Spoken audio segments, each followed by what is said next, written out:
Надаас юу ч гарахгүй. Шудраг. Тэр байран дээр одоо би цусланд гардаг нь үнэн. Нугаагүй шүү дээ. Тэр айлуудын дунд байдаг.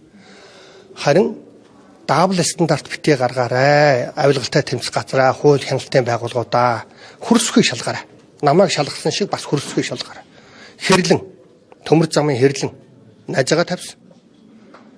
Гокийн Ёндон, Эрдэнэтийн үйлдвэр дээр Ёндон. Төрийн өмчийн газар дээр тэр болдын цэнгэл дарга тавьсан. Эднүүсээр дамжуулж мөнгө идэж ууж гинэ гэж би үзэж байна. Тэр Цуслангийн тэр нэг байшингаар одоо тэр миний таньдаг дүүгэн Цуслангийн байшингаар эднүүс чинь маш их орлоо. Тэр үйлдвэрчтэй ямар ч хамаагүй.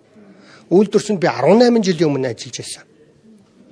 Тэн дээр 3 удаагийн АТГ-ийн шалгалт яваа. Тэн дээр зөв зүгээр гэдэг нь гарсан. Хууль бус юм юу ч байхгүй. Би харин газрын үйлдвэрчэнд авч өгчээсэн. Тэгэхээр төмөр зам Эрдэнэтийн үйлдвэрийн тэр баяжмлын гэрээ. Тэр газрын тосны үйлдвэрийн Норинкогийн тэр хоолой тавьсан тэр олон 500 сая доллар орчмын долларын тэр гэрээнүүд бүгд энэ хөрсөхийн баяжуулахад зориулагдсан гэж би үзэж байна. Энэ болгон дээр АТГ даабл стандарт гарахгүй шалгаарай.